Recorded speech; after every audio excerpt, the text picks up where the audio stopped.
So we'll start right away. All Oh, right. okay. Good evening, everyone. Good morning, good afternoon, wherever you're joining us from.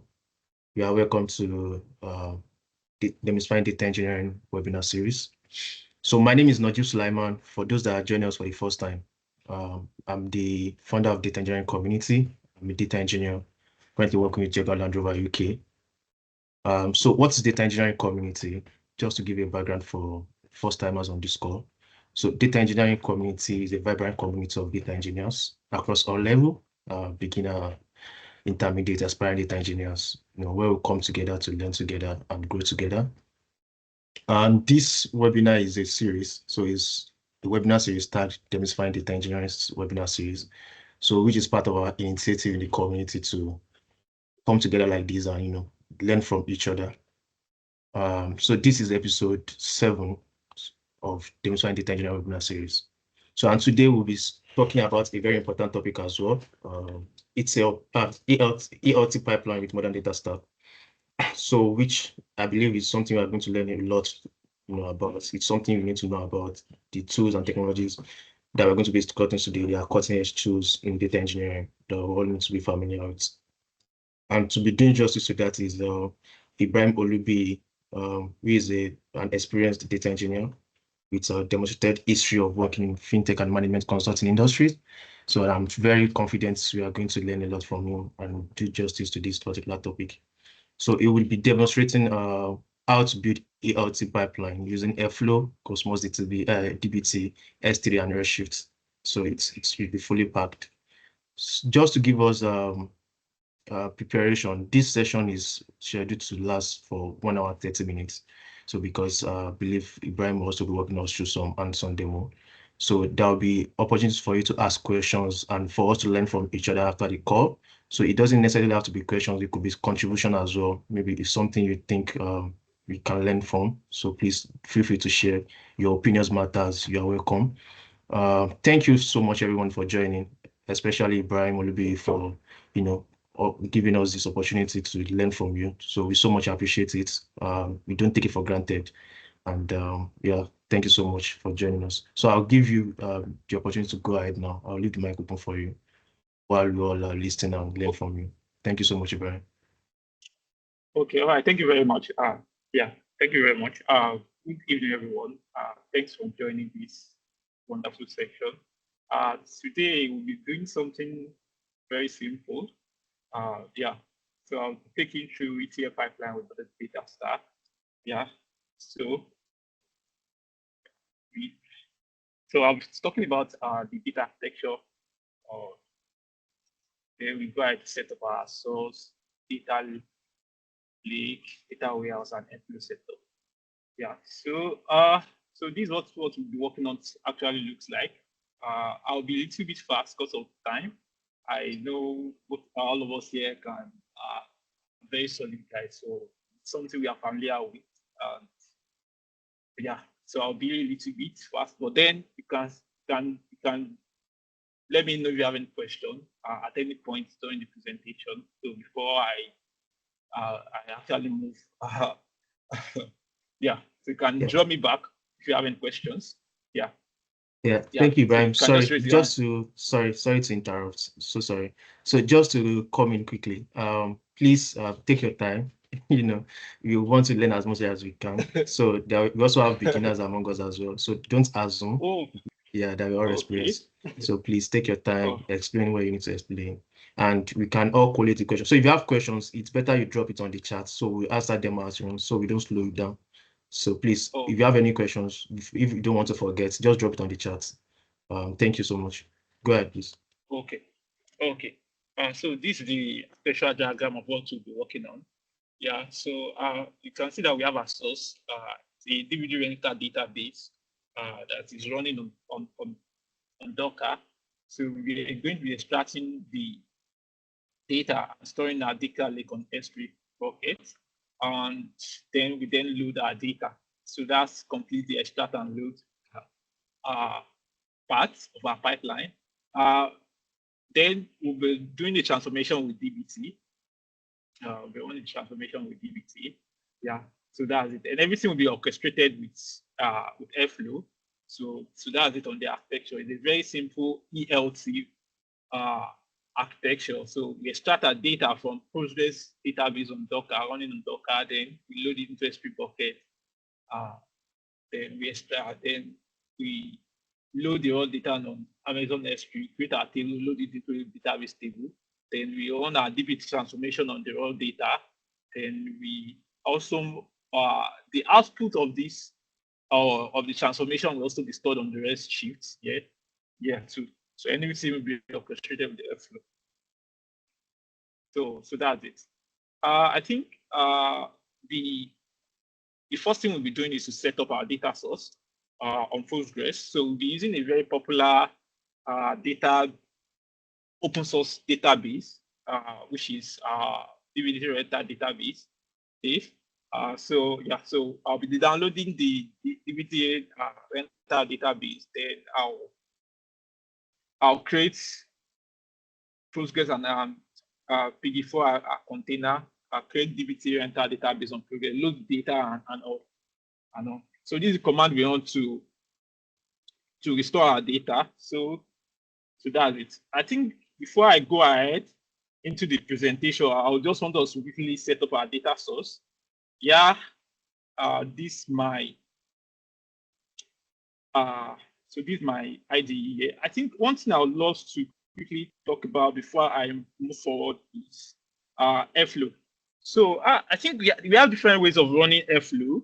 I think for this particular session here, we're using Astro CLI. So Astro CLI is a way to run Airflow. It's actually, the library is actually owned by Astronomer. So they are the one that actually created Airflow. So it's actually makes it easy for you to spin up your Airflow using Docker and all. So I'll be using Astronomer Airflow.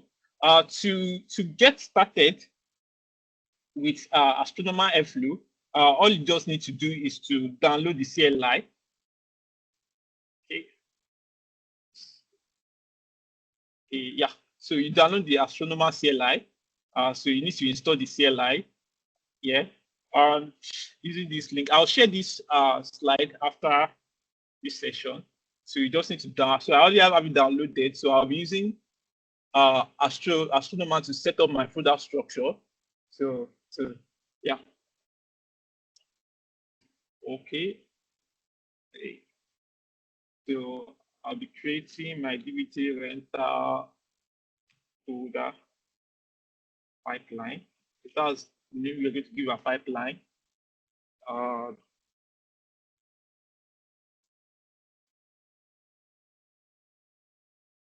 So I have Astro CLI installed.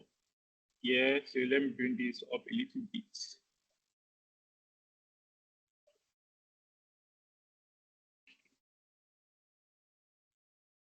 Okay, I want it. So I have Astro CLI installed. So to create my folder structure, all I just need to do is say Astro dev init.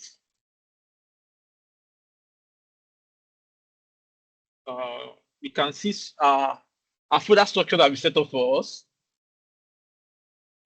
Yeah. So this is our folder, our working folder for Airflow DAG. But then to spin up our data source, let me quickly create another folder here. Let me create outside this.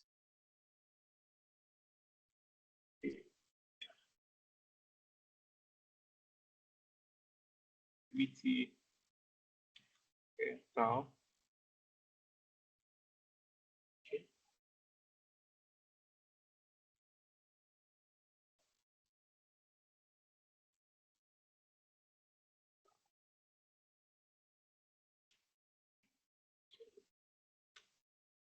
Okay.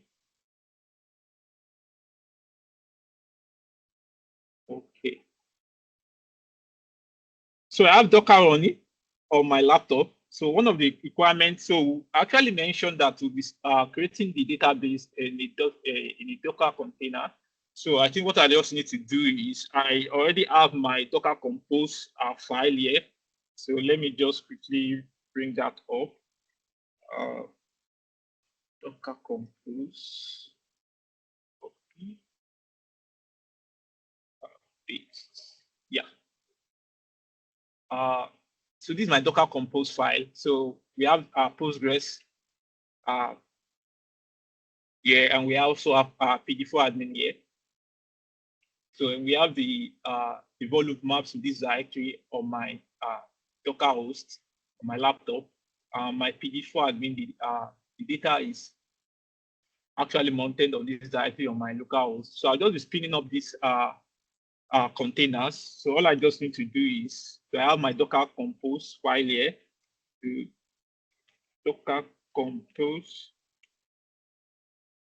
So one of the assumptions of this session is you have knowledge of, I think, at least basic knowledge of containers and how to spin up containers and all. So I'll just be spinning up this container, Docker compose up.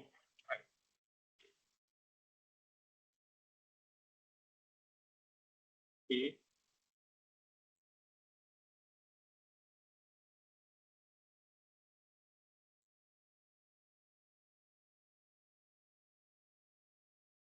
Okay. I think I've already created something similar before. Let me delete the container.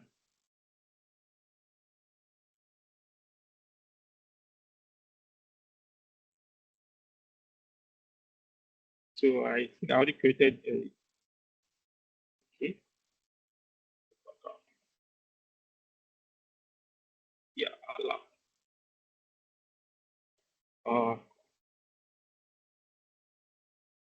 So I already have my containers running.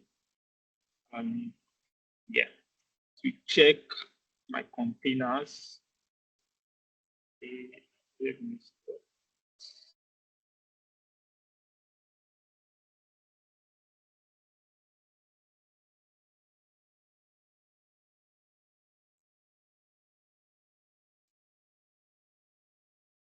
Okay.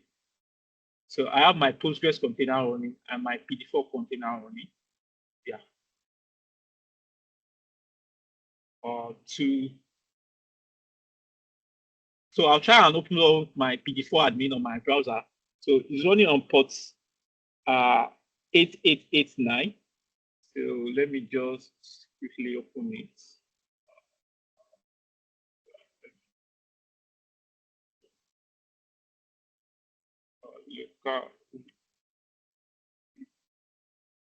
Okay.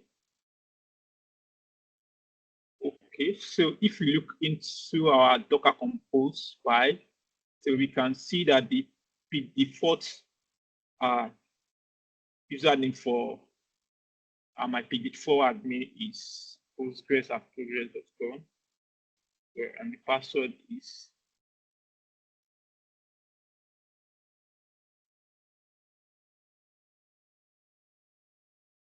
yeah. So we've been able to open our PD4 admin, but then personally, I don't like using I don't like using um, um, SQL management server like this PD for me to view my data. Instead of working with the terminal. So I'll just go into my Postgres container to create my database here. So I'll just say Docker to exec-it, name of my Docker container. Yeah, so I'm inside my Postgres container, data container, Docker container, PSQL, then -u to log in into my database, then Postgres. So that's default user. Yeah. Yeah. So it's going to use the default password, which is Postgres. Okay. To let me just bring this one up for now. So to list the databases that we have in our Postgres database, I just need to say /L. So let's create our DVD rental database. Create database DVD underscore rental. So we have our database created for us. Okay. So to load our data, so there is this popular data set, DVD rental data set, DVD rental,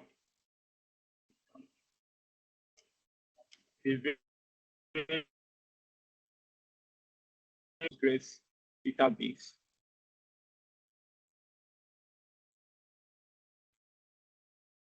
So, so this is the uh, ARM for the database. So it's a very popular database, Postgres database. So what we'll be doing is to download the tar file. So I already have the tar file downloaded on my laptop. So I'll share the link. So the link is on the slide. Okay. So I already have my database created. So let me see. So we have DVD printout created for us. To load the data, so I'll be copying the .tar file here, because we can see in our Docker Compose file here.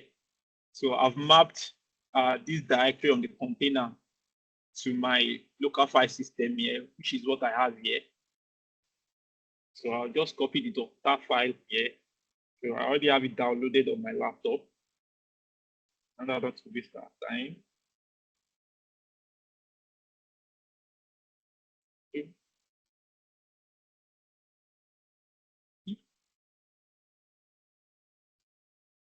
Paste. Yeah. So this. Okay. So I can create this.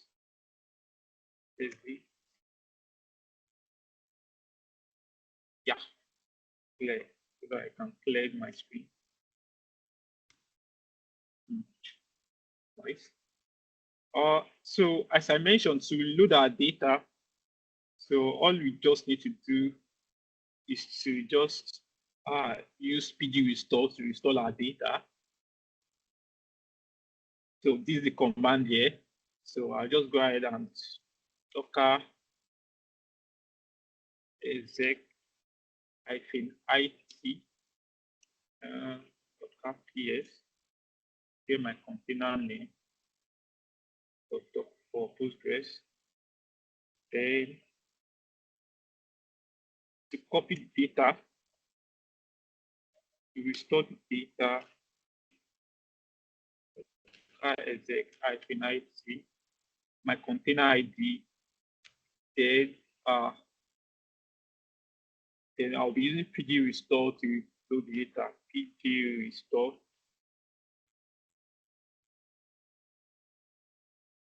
store our database name dvd rental.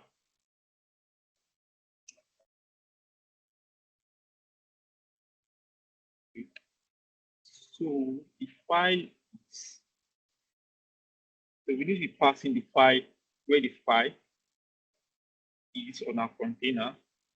So slash, then the name of the .tar file, this is here. So you can see that this directory on the container is mapped to this directory on my local file system. Yeah, so that's why we are using this. But then we want to run this command inside the container. dvd rental .tar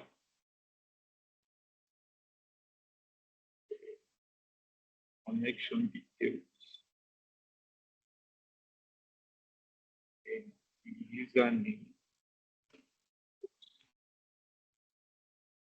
Postgres.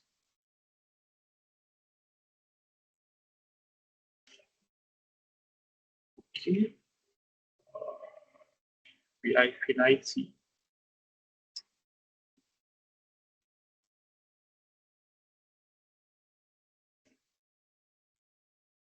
Yeah, so our data has been restored. So we've been able to load our Postgres database, our DVD rental database uh, with our data. So I think the error we are getting here is, if you look very well, we are seeing some alter table command not being executed. So this is telling Postgres to drop this constraint. But since the constraint did not exist before, so that's why we are getting this error that we have here. But then our data is already loaded. So I think the ideal thing that should have been done in the should have happened is to use the if exist in the script. But then uh, it's not used. But then, so we have our data. So let me just clear my screen, load it for us. So how do we check? So SQL. I'm inside the container now. So I'm trying to log into Postgres. User Postgres. Then to list my database, /L. Yeah. So we have our DVD enter here. To connect to our database, we do /C. Then the name of the database you want to connect to. So I'm now connected to DVD rental database. To list my tables, so /BT. So these are my tables. So these are all the tables. So these are all the tables we are seeing in this ARM here. So we have the staff, we have the payment, rental, inventory, everything is here. They've been loaded. To also view that on our my PD4 admin, so you can go to our PD4 admin. Let's try and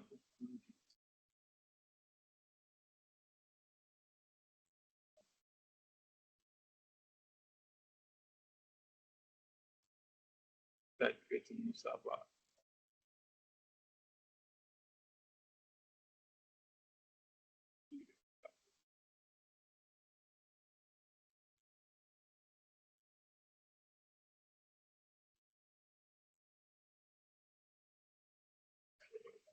Admin server.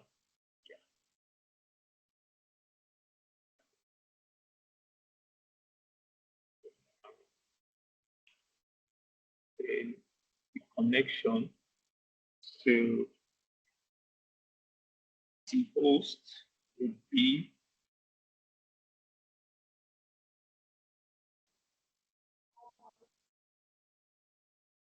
host.docker.internal.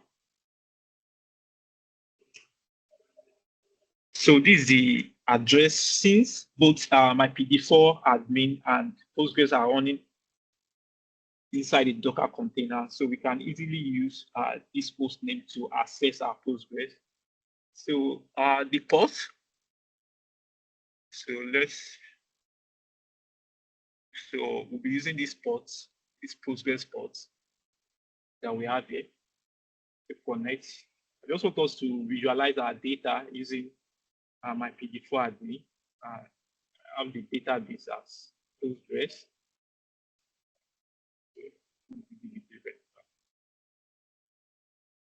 Then,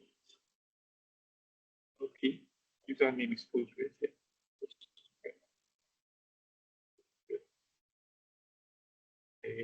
Password to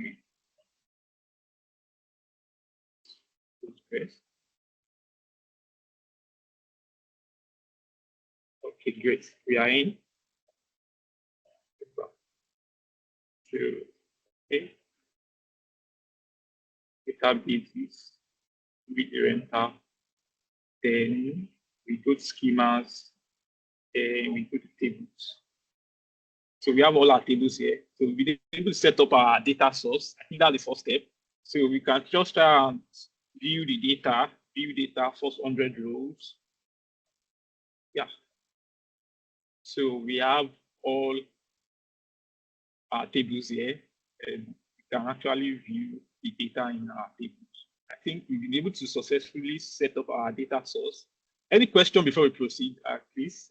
I just want to hear you guys' voice, please. Don't say something. I like your voice too. Don't worry. You Eh? like my own too. I said I love your voice. You like my own too, Abby. I said I wanted to hear your voice. Yeah, yeah, nice. So I just wanted to know you guys are following. So we've been able to set up our source. Yeah, I think. Yeah. So the next thing for us is to try and. So if you go back to our slide, so we've been able to set up our source.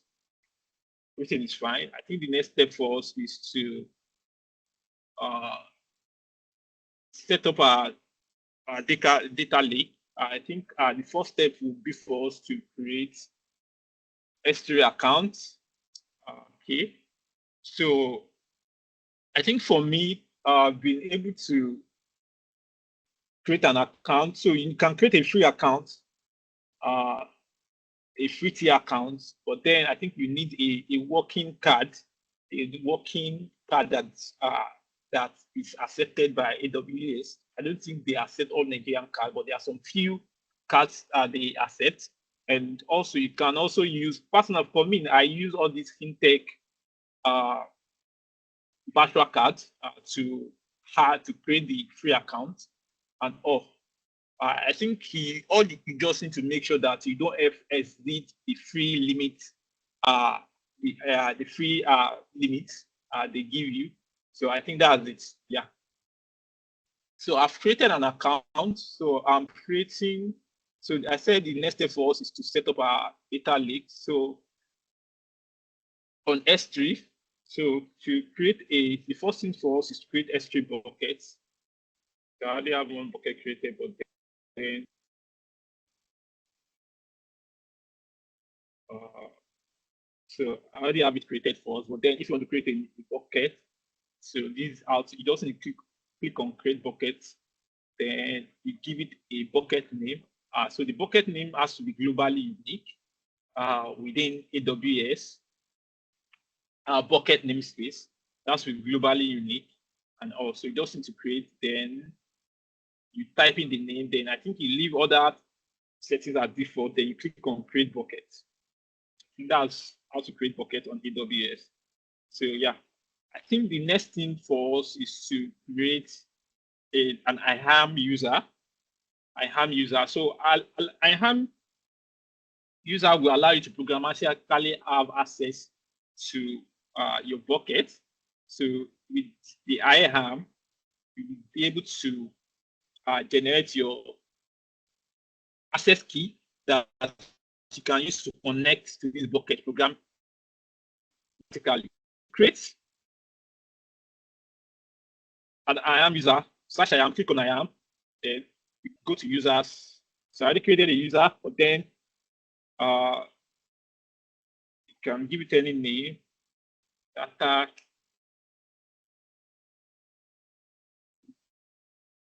Yeah, data user underscore is accepted.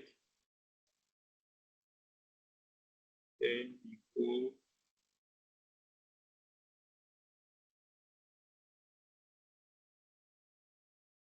Then next. Okay.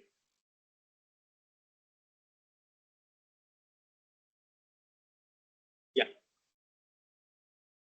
So you attach a policy to the user. So I think the policy I actually attached to the user is S3 full access is what actually gave the user in my case. But then you can, I think S3 read only to be fine too. for you to create bucket, but then for the user I created earlier, I actually use S3 full access. So I think the best thing I would advise is to follow the principle of least privilege when it comes to granted permissions. So you only need to grant or give permissions that are required for what the user wants to do. But then for this my case, I didn't want to stress myself. I just went with this S3 full access. Then you click next. Then you create user.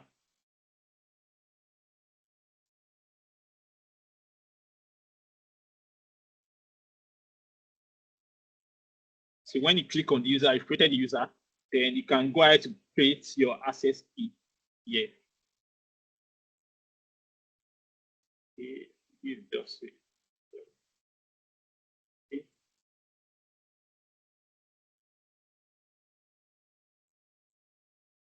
That. Trying to do that. Then you download your CSV file. Okay.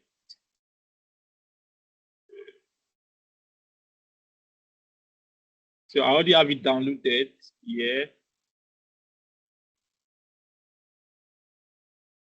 Bring it over.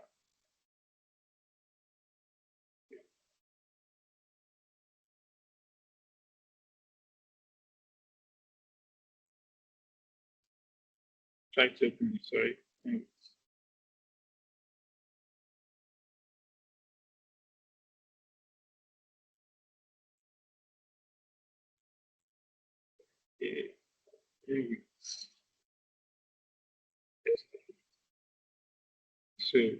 So this is okay. So separated, we have the access key ID and the secret access key. So yeah, so that's it for us. So I think the next step would be for us to set up our data warehouse. So I also want us to do all the setup we need to do on AWS before we proceed to Airflow. So we need to go to Redshift to create our Redshift cluster. Redshift. Okay. Okay. So I already have a cluster created for this class. But then for you to create a cluster, you click on create cluster, then you fill in the details. So you can select the node type you want to go with. So we have different options here, depending on the estimated compute amount that is actually required for your data warehouse. So you can select everyone. So I'm actually using free tier. So I actually the one I created, I went to RA3X plus. So that's what I went with. Another thing you need to do if you are using free tier is please, when you are done with your practice and all, you need to shut this cluster down. I beg, please don't forget, because immediately your the free access they give you expires, they will start charging your card immediately. So you need to make sure you shut down your cluster. Make sure you are done. Yeah. So I already have one cluster running, so I don't need to create another one. Yeah. So I have one cluster. So another thing we need to do before we proceed, in the process of creating your cluster, you would need to create a IAM. Okay, let me go back here. So you need to create an IAM row. So let me create an IAM row. Okay. So you can create an IAM row. So okay. So you need to create IAM row for your Redshift. Go to IAM. So I want us to look at our data architecture. Okay. So I want to explain something before I proceed. So let's shift to be getting data from S3. So we need to create an IAM role for AWS. So it just has like us giving AWS Redshift permission to copy data from our data lake from S3. So we need to create IAM role. So create a role. So S3 service. So we select Redshift.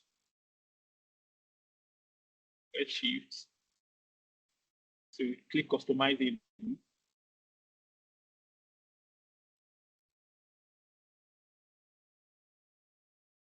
So S3 full access. Okay. I think here we are want to give Redshift access, full access to S3 bucket, our S3 bucket. So that's what I'm selecting S3 full access. So I think this read only access to is enough for our use case. But then for the permission that actually attached to the Redshift cluster, actually give it S3 full access. But I would advise you go with this. So that's it. So you just go ahead to create. Then so you give your role a name. You can give it a name and all. Then you create the role. So you then go ahead to go and attach that role to your Redshift cluster. Redshift cluster.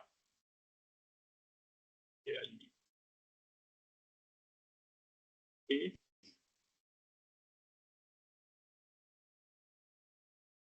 So you can come here and attach the role here, somewhere here. So go to property.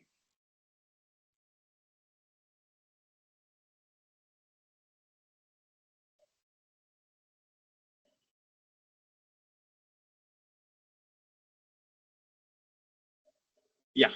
So you can come in and associate IAM role. Then you can select, you see the role you've created here, you just select it and attach it to the cluster. So what you are doing is you are giving Redshift the permission to access your S3 bucket. So that's why you need to attach this IAM role to your Redshift cluster. So I've already done that here in my case. So another thing you need to do is for you to connect remotely to your Redshift cluster. So you need to do some little tweak to your network configuration. So under here, it comes to properties, then it comes to your network and security settings here. Then you click on this vSPC group here. So you click on this. For me to access my Redshift cluster with any IP, or if I have a particular IP that I want to only allow to connect to my Redshift cluster. So all I just need to come here is to edit the inbound rule. Yeah. So you select all traffic. But here I select any IP to connect to my Redshift cluster. In production environment, that would be ideal, of course. So, but then if you have your own IP here, you can just create IP and see my IP. So this is my current IP that I'm using. But then IP changes, and also my network might restart and this IP changes. So I won't be able to connect. So I just decide to go with any IP to connect to my Redshift cluster. Then I save. So I think we are done with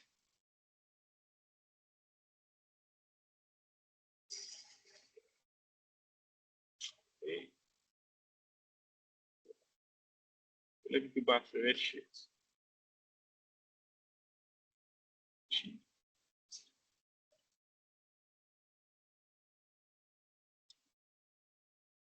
So we've created our Redshift cluster. So we can try and open a query editor. Yeah.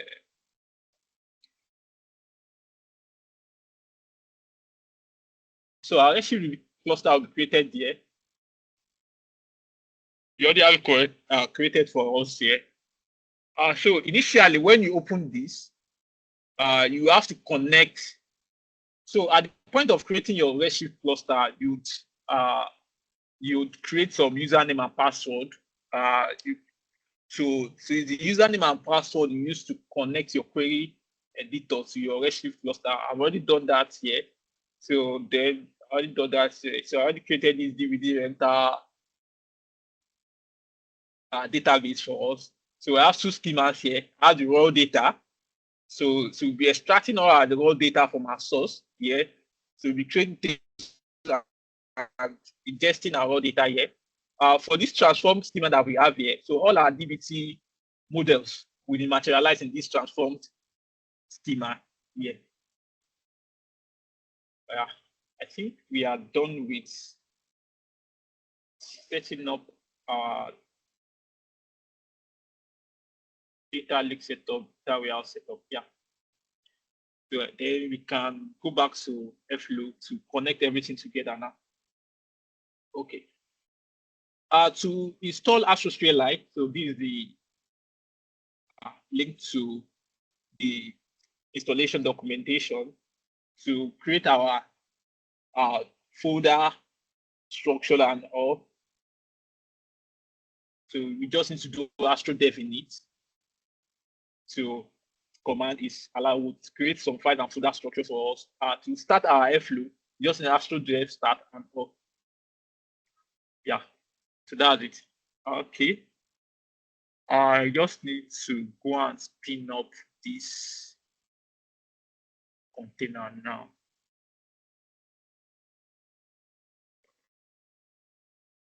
So when we run the astro dev start command, so some the Airflow containers will be the command will just do all the necessary Docker container commands we need to run. That single command is going to create our Docker container for us and create all the necessary containers required to run Airflow for us. I just need to do astro dev start.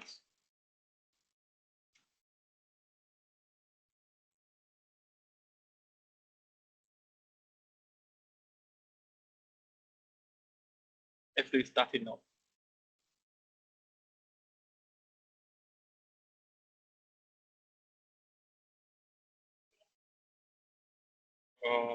One second. I think Airflow is starting up. Any question before I proceed at this point? Any question? Questions?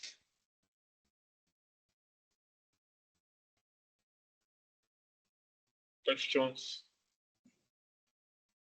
Please proceed. There is no question in the question chat. So you have the documentation. Someone just asked if there's going to be documentation for all this. So yeah, we share the slide and we share the necessary source code as well. So, but you can please proceed. Yeah. It takes some time. Okay.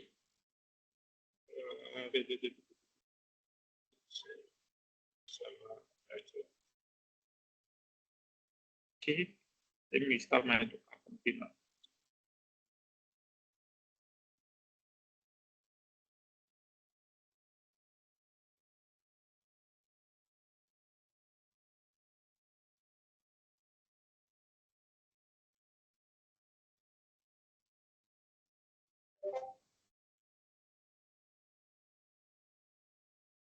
So I'm trying to start my container.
Um,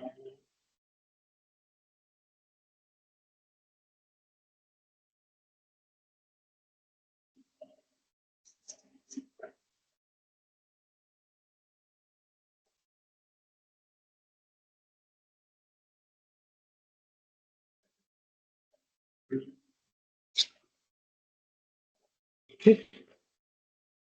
Okay. I think why the can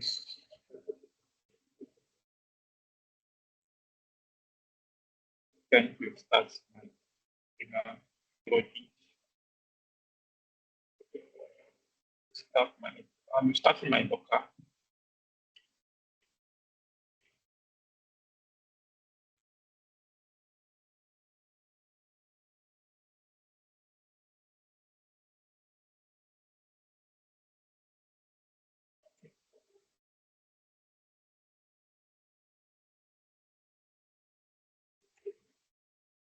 So while I'm waiting for the Docker container to start, I'll start creating my DAG.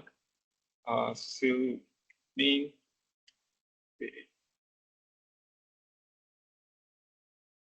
extract py. Okay.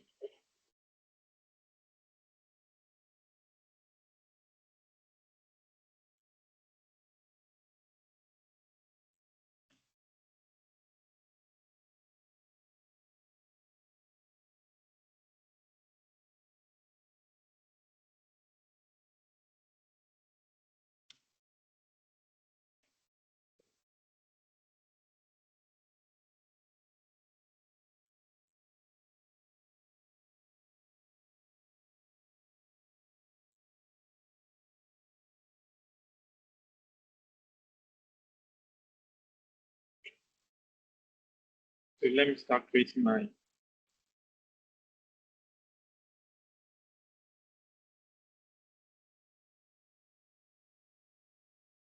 uh, my DAG from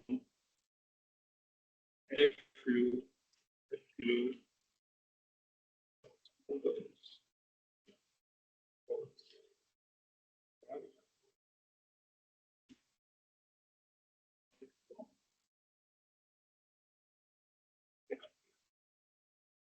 Start with that first.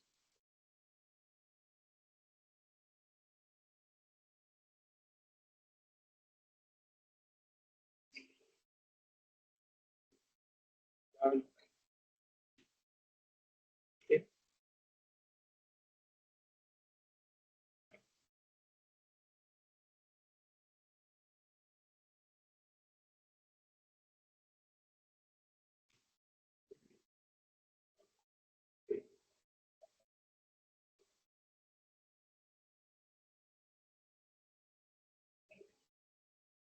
So before that,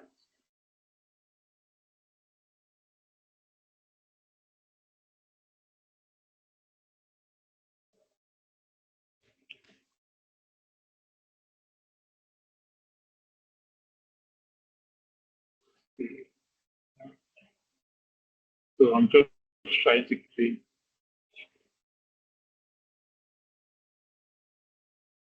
the basic structure for Flow.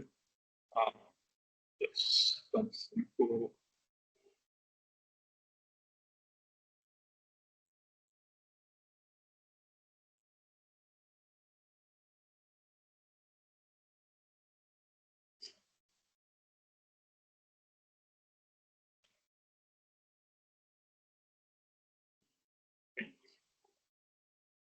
Yeah. So think yeah. So our container is up. So I'll just like to issues cows is running on 8080. Yeah. So our Flow is up and running. So to admin, I'll sign in.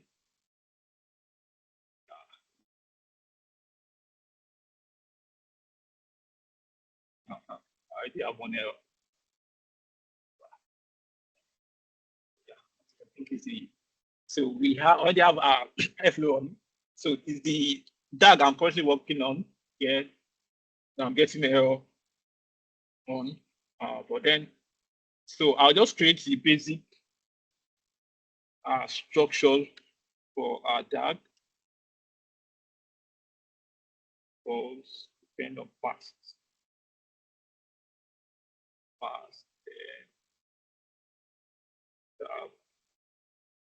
DAG ID.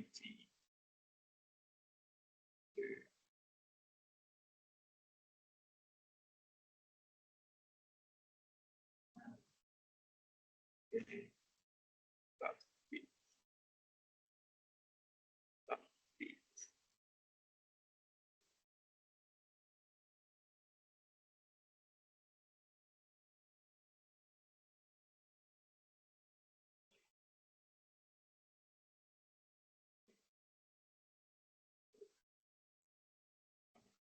Date time, import time.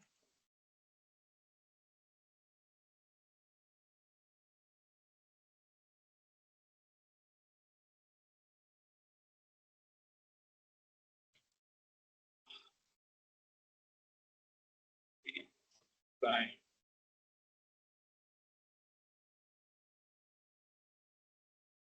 2024, 7 space 20.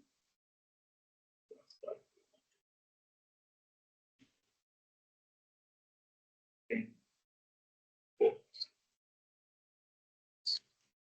degrees.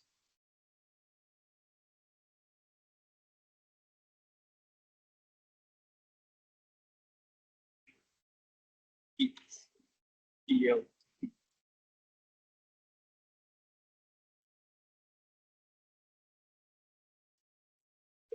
Yeah. Okay. Capture default.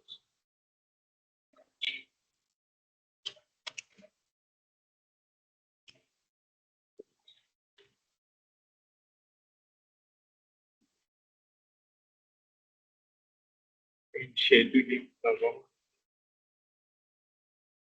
to Alpha acting.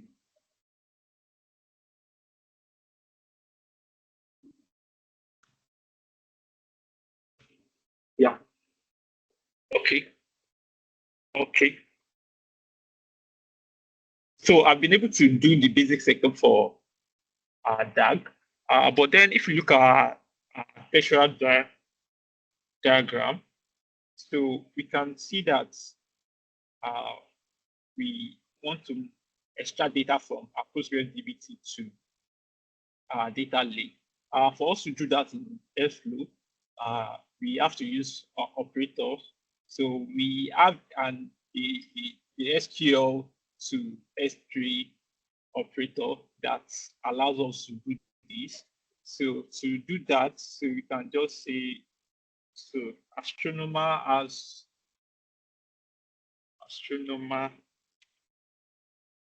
a registry that we can easily get our operator codes.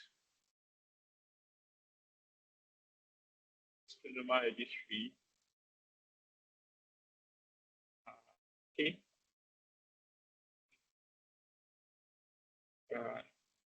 So we have SQL to S3 operator. Yeah. So what this operator allows us to do is it's allow us to run SQL to do like a data transfer between our any SQL database and move the data to S3. So that's what this operator allows us to do. So I'm trying to use this operator. So for me to use this operator, then I can copy this code here to import the module. So just do this. And another thing I need to do again is in our requirement.txt. So we need to install AWS operator modules too. What's the called? Please, I have it somewhere.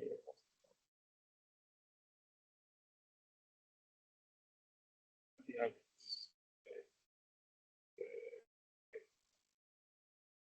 okay.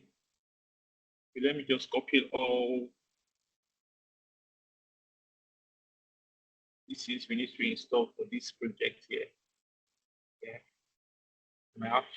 I'll have to restart. So let me copy the packages to our content data and just I will explain it later.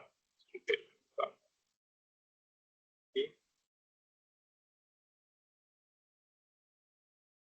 Start by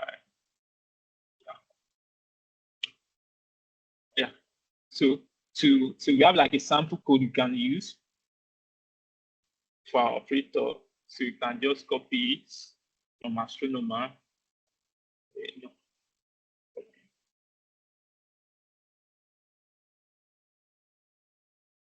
Okay.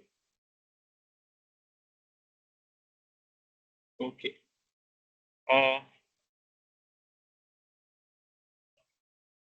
We have our operator here. So I copied this code from here. So I'm going to be having a look at it and modifying it a little bit. I think our query here. Okay. So S3 bucket and off. So I think I already have all this defined somewhere. Kind of wasting time. So I'll just copy and paste here. Okay. I think what I did here is to specify a base path using the using path.lib library. Okay. Specify as usual. So my bucket. So this is the bucket I created. So I'm still going to create this connection on Redshift on Redshift UI. I'm still going to create this connection here. Okay. So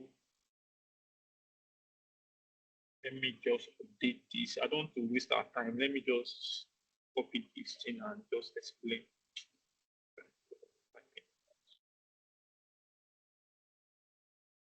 Typing without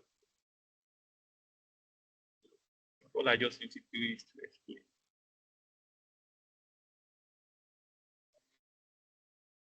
Okay.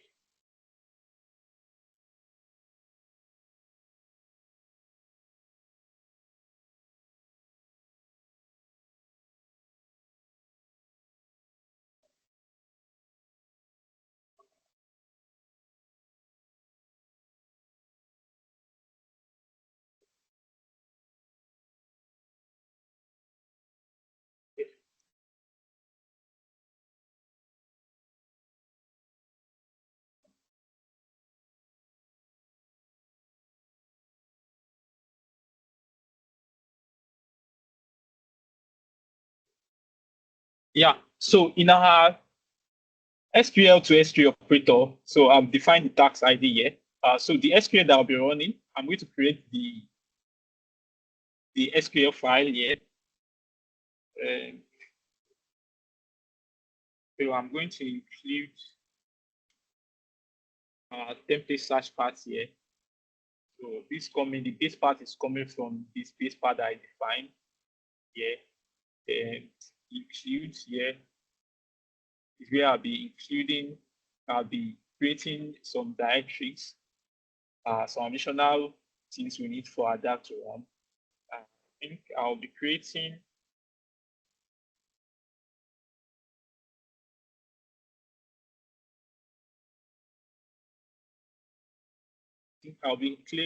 creating in SQL SQL. Then I'll create this file snapshots.sql.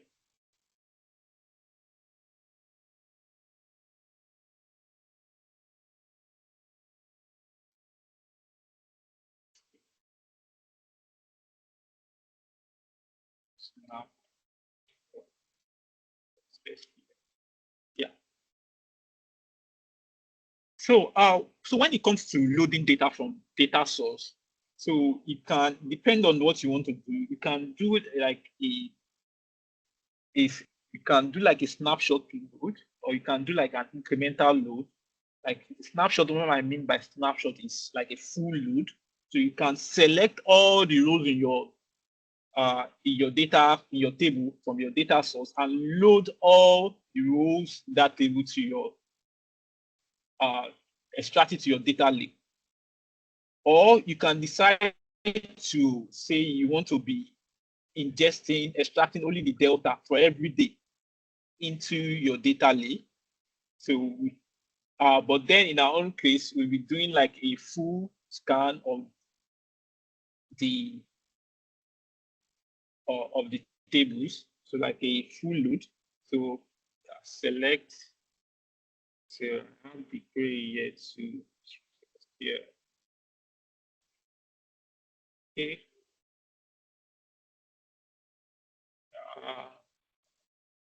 So for this particular example, I'll be using the actor table in our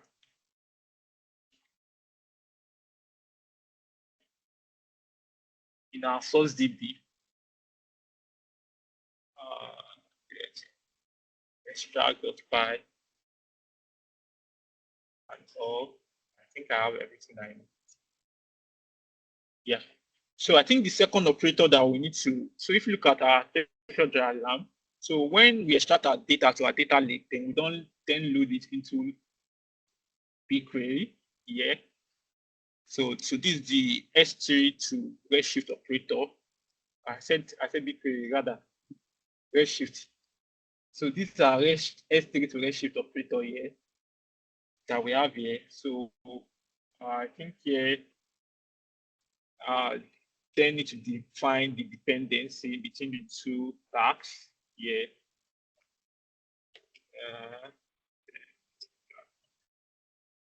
Yeah. Yeah. I think we have everything that we need. So I think another thing I would like to explain is partitioning your data in your data lake. I think, yeah, so the best approach is to partition your data by year, then month, then day. So I've done that. Let me just try to explain that. Where's my history bucket?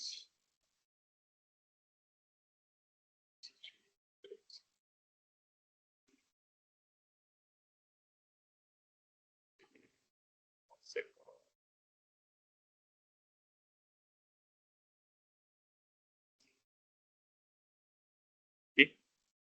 So these are actor table here. So we have it table partition by year. So this is the month. And that's the day. So to get the so what I'm doing here is to get the year, day, and month from the context variable of flow. So I'm extracting it. So for every diagram, so you can extract from the diagram object. So for every time you run your flow DAG, so you can extract some certain details about that diagram, like around the date that you actually ran the DAG. So from that diagram object, we can actually use template variable to get the year, day, and month from the diagram object. So that's what I actually did here. Actually use macro to extract the year. So you can see that our table name is actually the base directory. Then we have our year, then we have our month, then we have the day. So one good thing about partitioning your data is it actually makes it easy for you to look for data, your data lake, and also partition also helps in querying efficiency. So that's why we structure your data lake this way. So using your table, then the partition by year, month, and the day, then you now store your file. Okay, so that's it. For the SQL to S3 operator, so we extracting our data from our source table and restoring as a CSV file in our data lake. Yeah, so that's why I'm passing in the CSV file format here. And yeah, to save it as a CSV file. Yeah, okay. Then what else do I need to explain?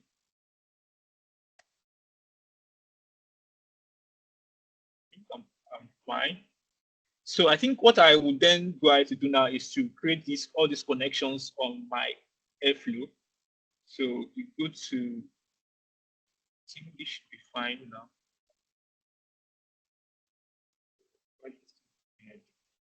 Sorry, upload.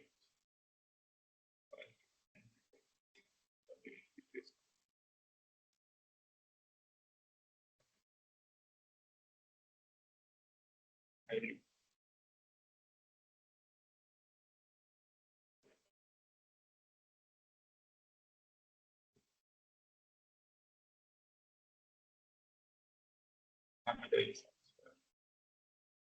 need to start my field. Sorry, this thing to be outside.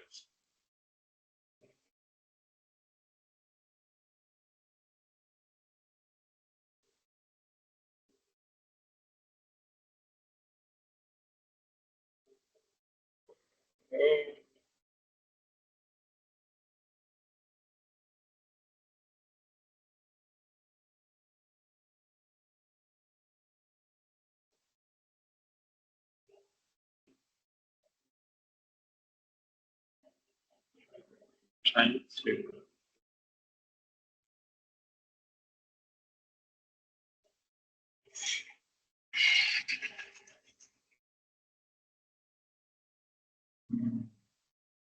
I think the main thing for us to do is to try and set up these connections on our Airflow. Then we can go ahead to run the DAG.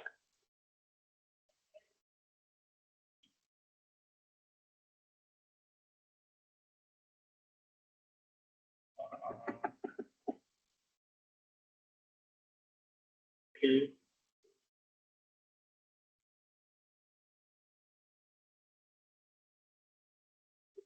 So if you look at this SQL query here, so I'm selecting all the rows in this my actor table. Then then I only added this column, the extracted at day. So it's actually a good practice to add this extracted at day, so you know actually the date you actually ingested the data as a column. That's why I have it as extracted at here. So what we have here is a date time, is the timestamp as at when this query was, as at when this query will run. So that's what we have here. So it's going to be saved as the extracted at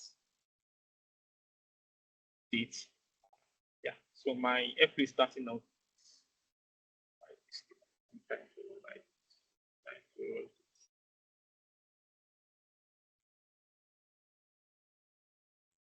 Okay. Okay. Yeah.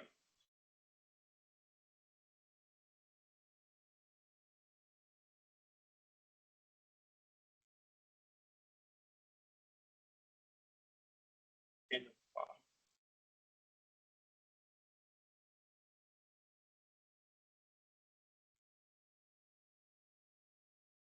okay.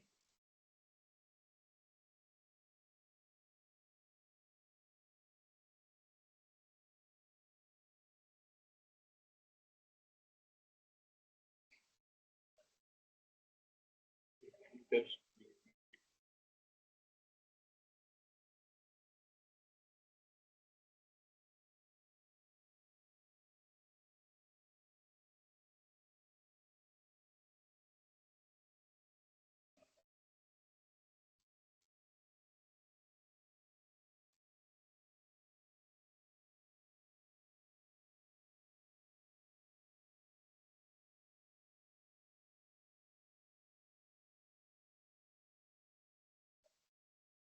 Okay, I'm getting that right.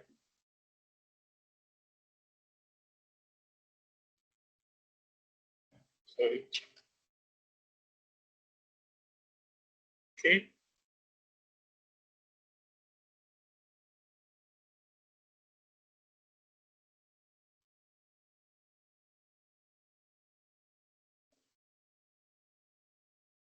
Street sorry. I think I depend the imports.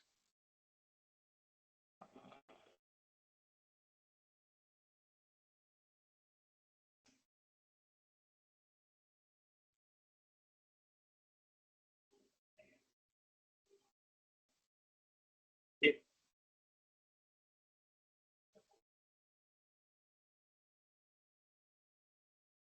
Okay.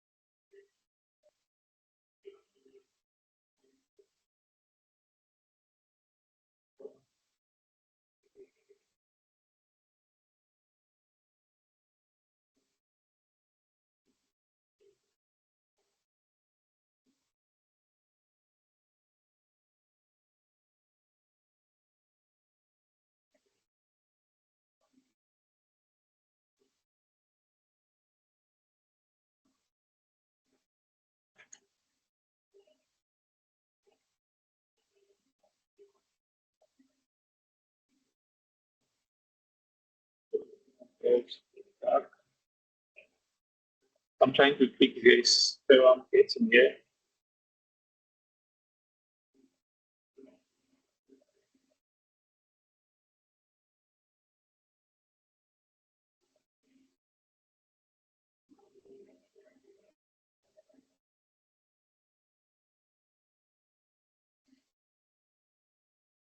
Okay.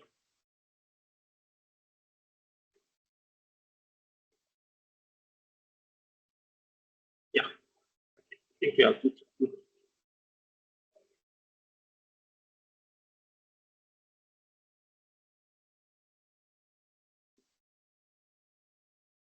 Okay. Okay, so I want to trigger my DAG now.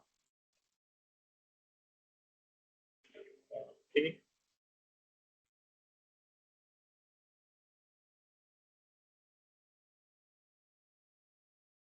I think I have about 15 minutes on time to see over time. Okay.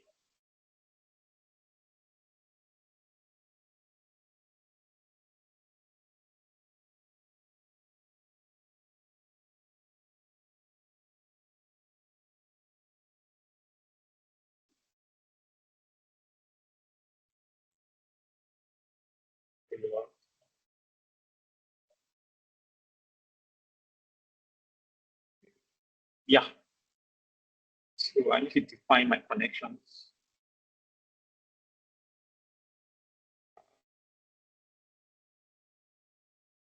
So I think the first one would be the Postgres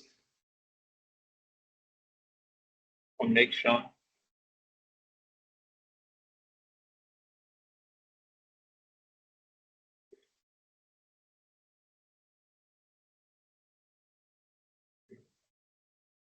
The host is host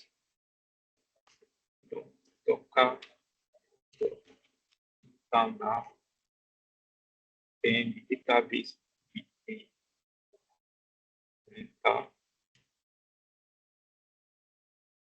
to the username is Postgres.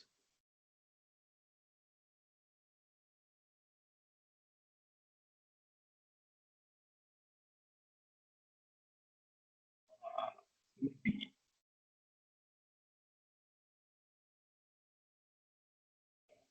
Postgres.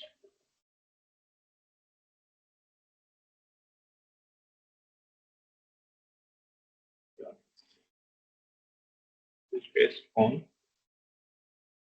Then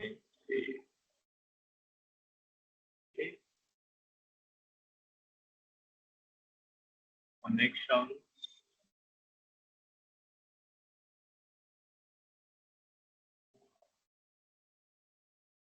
To Redshift. So to get the connection details of my Redshift, so I just need to come here, copy these endpoints here on my Redshift cluster details.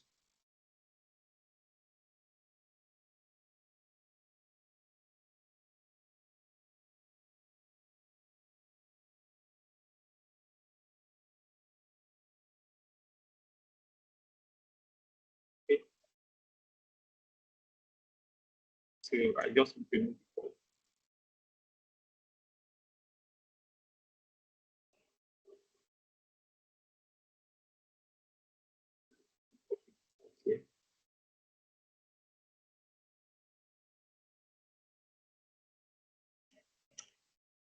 Okay. So the name of the user is AWS user for the database I create for the Redshift cluster I created. So I'm imputing the password.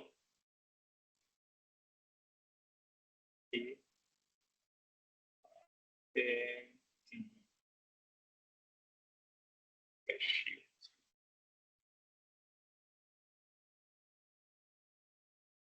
Okay.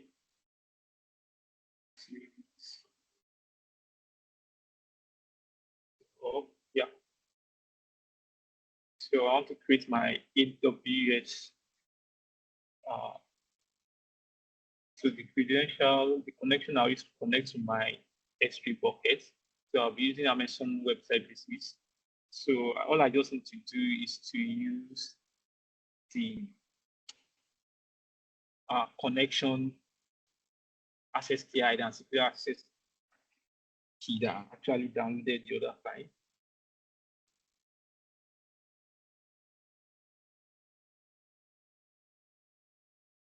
Key ID. Deleting.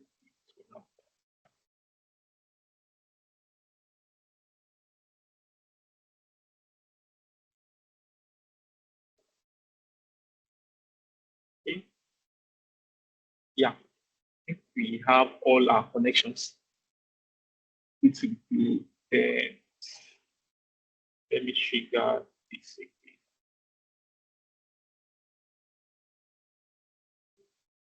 Okay. Check it out.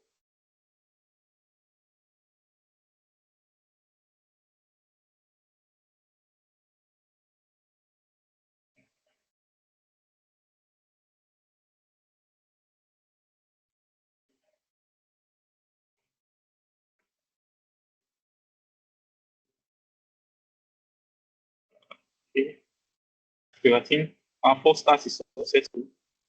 I'm getting an error for the second task. So let me see what we are getting. AWS user does not exist.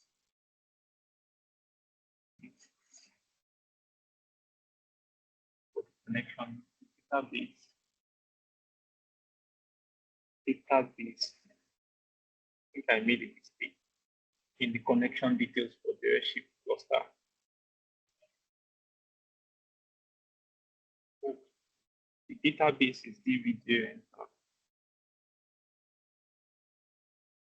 let me confirm. Yeah, DVD rental.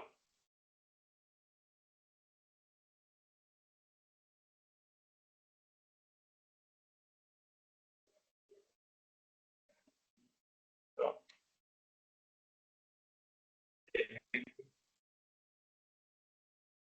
okay, password.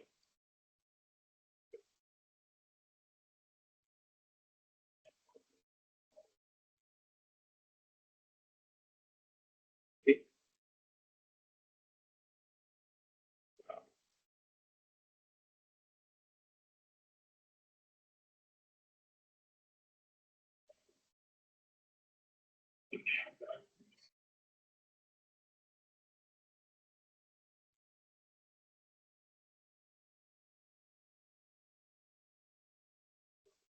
So the first stack is successful, the second is running.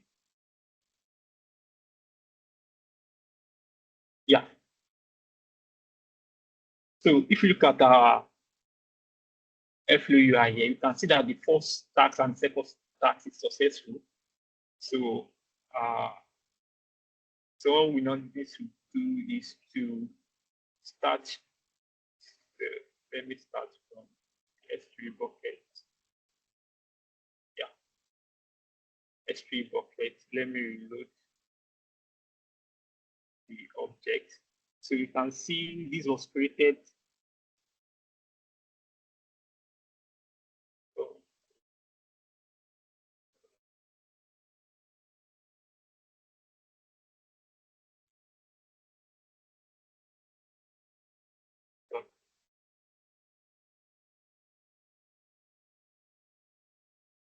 okay,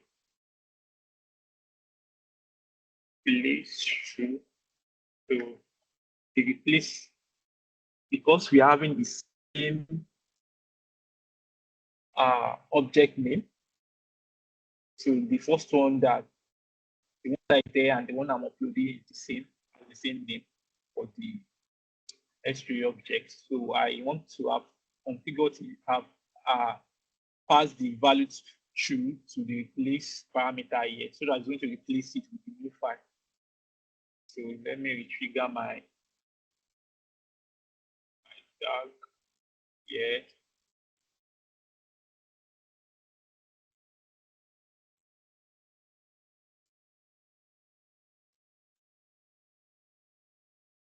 Okay. So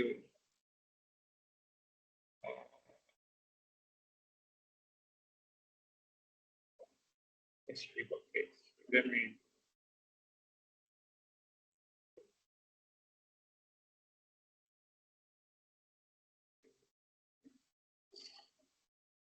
commit it. So submit it.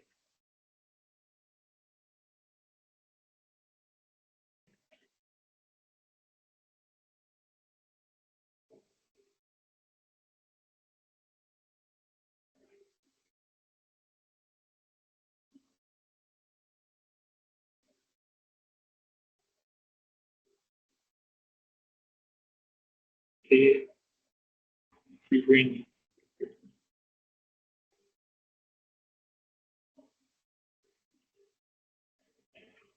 log.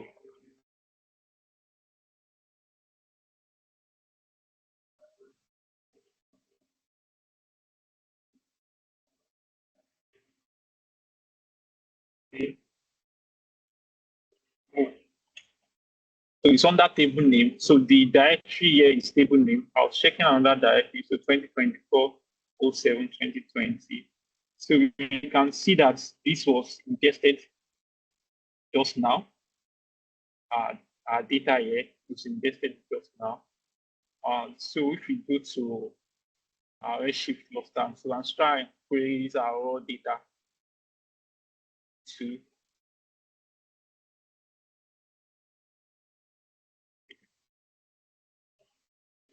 let me just select all from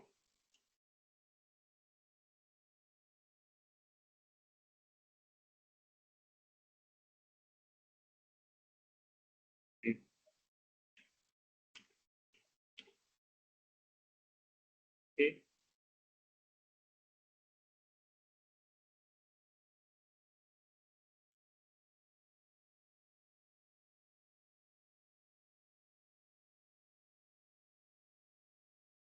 So we can see our data here too. Yeah,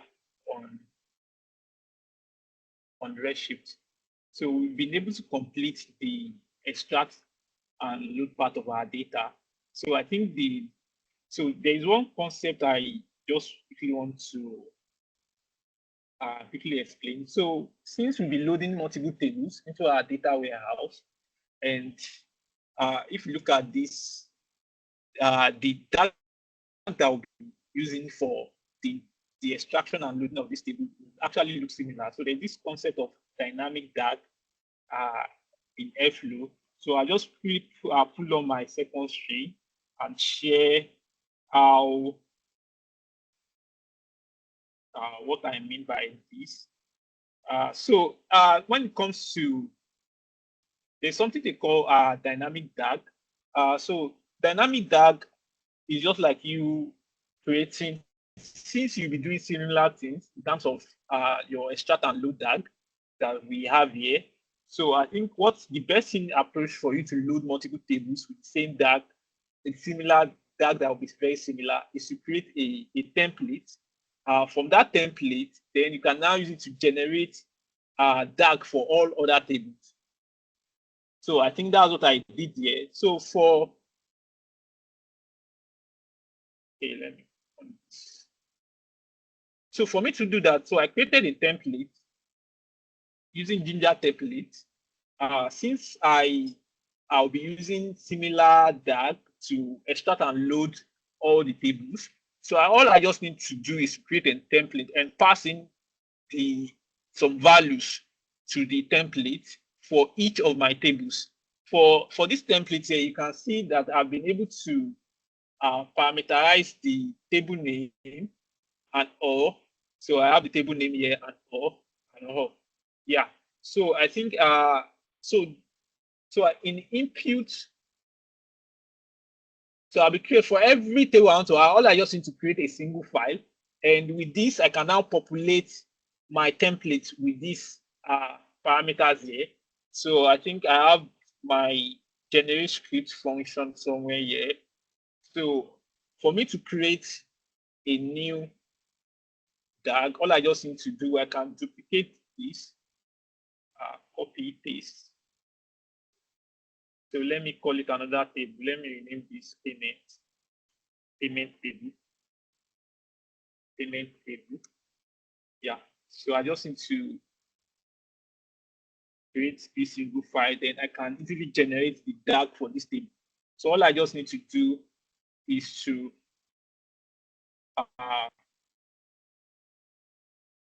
run this script that I have here. Okay.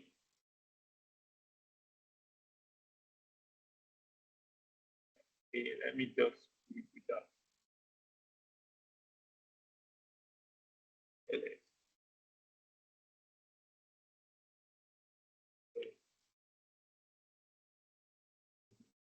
I want to activate my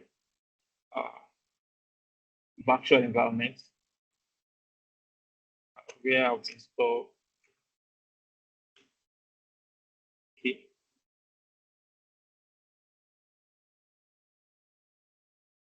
Okay. Okay. I mean, I'll keep the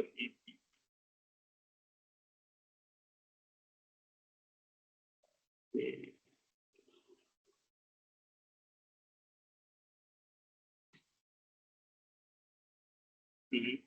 I can just say Python.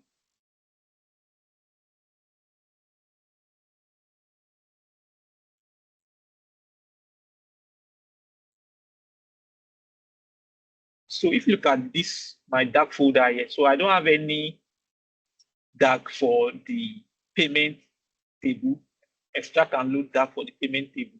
So I just created, since I already created a template, and I just need to create this payment.yaml file, then I'll be running this Python DAG getter script that actually creates the DAG for me automatically from the templates, using the templates. So if you look at here, so the template has been created for me. So if you look at here, we have the payment extract and load DAG.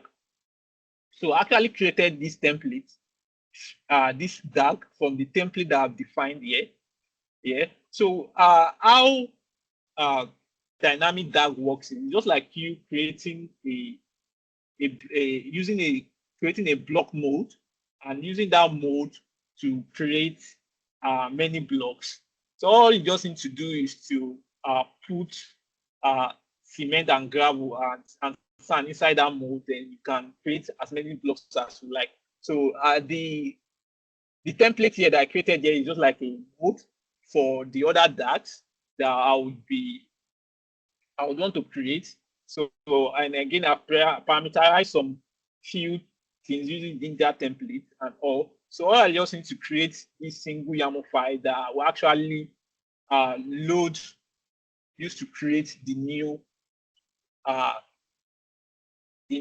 DAG. So I think that's it on dynamic DAG. I think I've exceeded our time, but then I just want to quickly demonstrate the last part, bit of it, which is the DBT part. So for the DBT part, we're using Cosmos DBT. So let me just quickly demonstrate that here. I think I already have it here. So I have a DAG here that I created for the DBT part.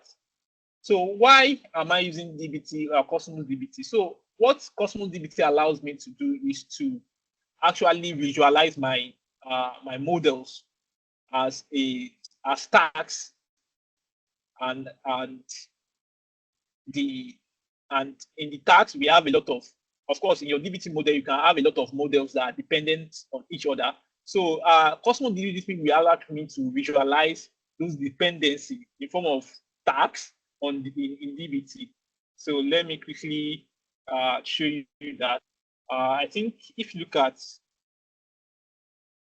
this, what I did here. So I just imported the Cosmos library. Then all I just need to specify my DBT project path. So you would have your DBT project as you have on any the same thing you have in your DBT. You have in your DBT folder structure is what you have in that same repository. So how you define your DBT project and all. So we have our models folder, we have our package, our DBT project YAML file and all. So I'll just please try and demonstrate this. Apologies, I won't be able to. I'll just quickly have this side or this DBT part up because I've exceeded the allocated time by about 6 minutes. But then I'll just quickly try and show this bit.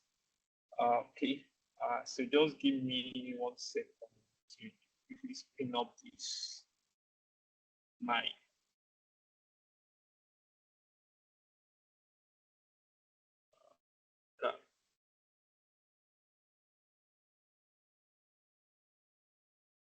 trying to spin up this my container. So 1 second. Okay.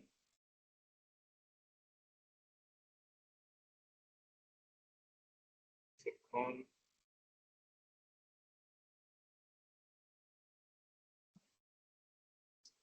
Time.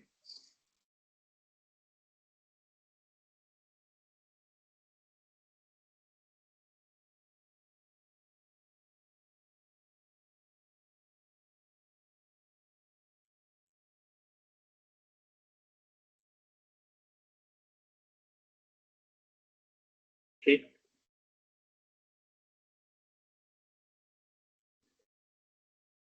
Trying to start my container. Let me just demonstrate that part.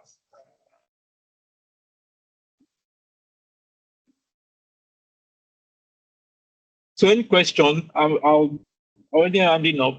Any question? Sorry, I didn't know this is actually a lot to explain within that short time. I think what I'll do is to try and create a very good documentation on the code and share with everyone later. I think. Yeah, thank you, Brian. Let's just round up. So we take all the questions. No, it's fine. It's fine. I mean, it's hands-on, so it's expected. Yeah. So I wanted to be hands-on as much as I can, but then yeah, the time. Yeah. No. It's fine. It's definitely all right. No. Yeah, it's definitely all right. Let's just round up, then we take questions together because you started taking questions now. It's also delay us. Yeah, I can start. Yeah, I can start taking questions on things I've done. So why this is okay. I'm trying to show the DBT part. Yeah. I'm trying to show the DBT. I can start. Okay. Thank you. If you have questions, please signify. Then I'll quickly run through the chat and see if there's any question in the chat. I think let me on my video as well. Okay. So for me to explain it. Yeah, it's 75. I mean, there are a lot of steps. Okay, so the link to the any link to the project repo is possible. Yeah, so we share the slide and any other important resources on this webinar. That will be shared, obviously. Does this command work for all file formats or just star files? I'm not sure which command this person is referring to. If you are the person that asked the question, you can signify so we can talk verbally. Okay. Kindly consider those of us using Windows system when writing commands. Okay, so I think you should be fine. Yeah, it's Docker. So, okay, someone already responded. Can we have access to the presentation documents? Yes, that will be provided. So now this question is for you. Will the PG data be available on your local machine, or is it online inside the container volume? Oh, sorry, or is it only inside the container volume? So the person is asking whether the PG data will be available on your local machine, or is going to be on the container volume only. So only in the container volume.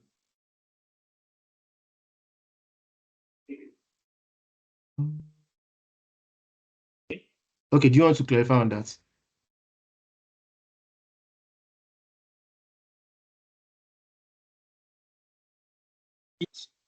So for the Postgres, yeah, so Postgres is actually running inside the Docker container. But then if you want to install it locally, so without container, so you can install Postgres directly on your laptop and all. So I think all the most important thing is for you to get the connection details. You can, the connection details and all. So a good way to so let me just quickly show something. If you want to try and install it without Docker, so you can install Postgres and page4 admin on your laptop. I think you can download the installation file. So when you install it, one fast way to try and populate your database with the data is to just try and come to individual and I click on it. Okay, right. Come to restore. Okay, let me try and redo.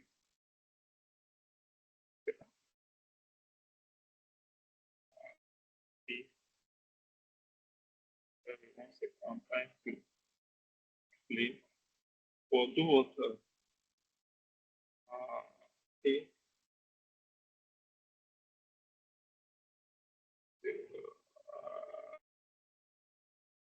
Yeah. So when you install, you create your database. So you create your database. So you create database here, then you name DVD rental, then you come to restore. Then you can select the tar file here. You just need to custom tar. Then you go ahead. See, this is my Docker container. This running on Docker container. You can't see any file here. But then when you install it using the normal installation file for whether Mac or Windows, you'll be able to access your file system. Then you can go ahead and pick where the tar file is. Then you can then select and install.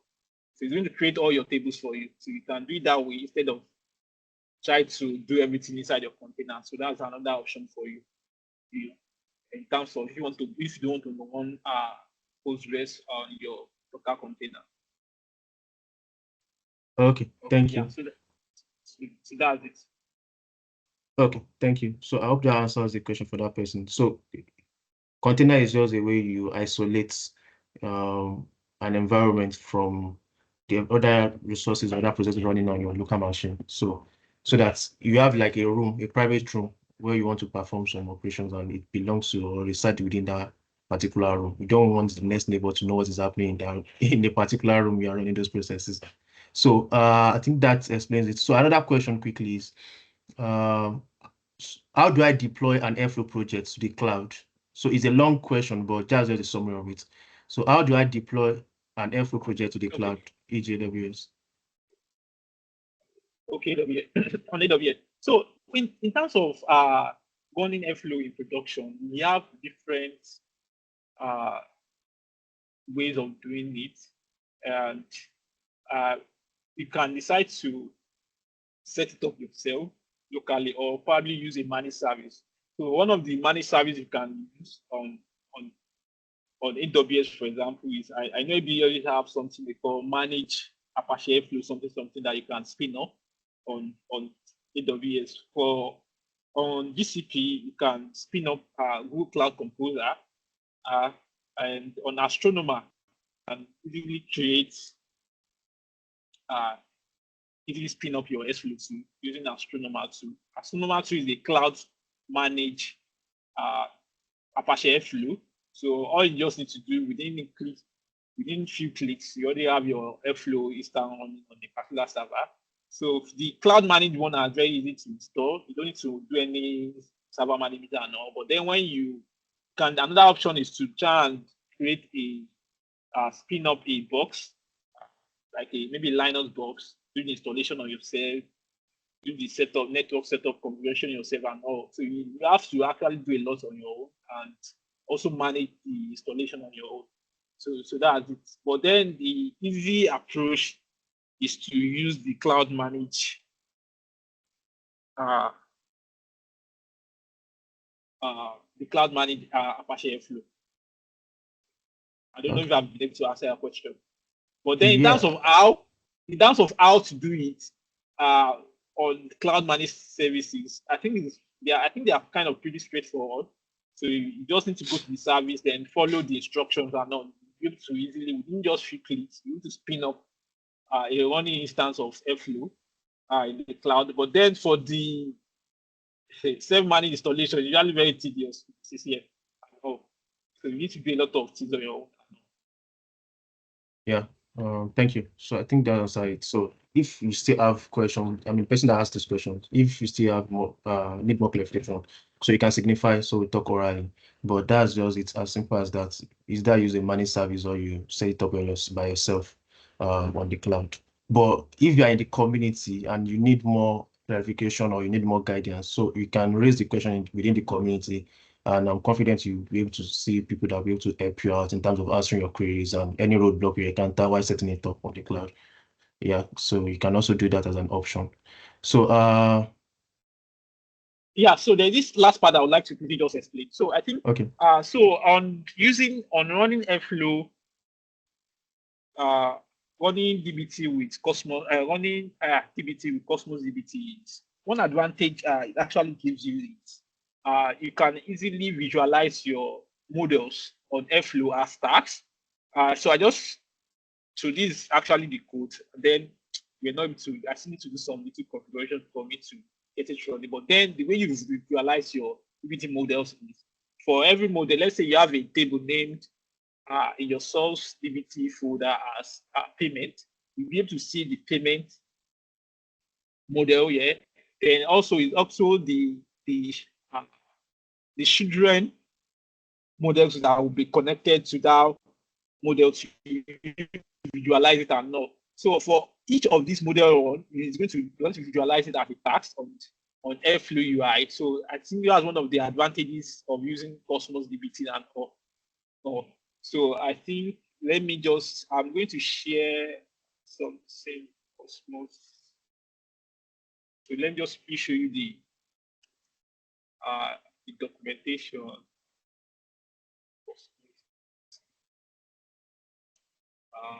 Okay. Let me show you an example of how it's going to look like.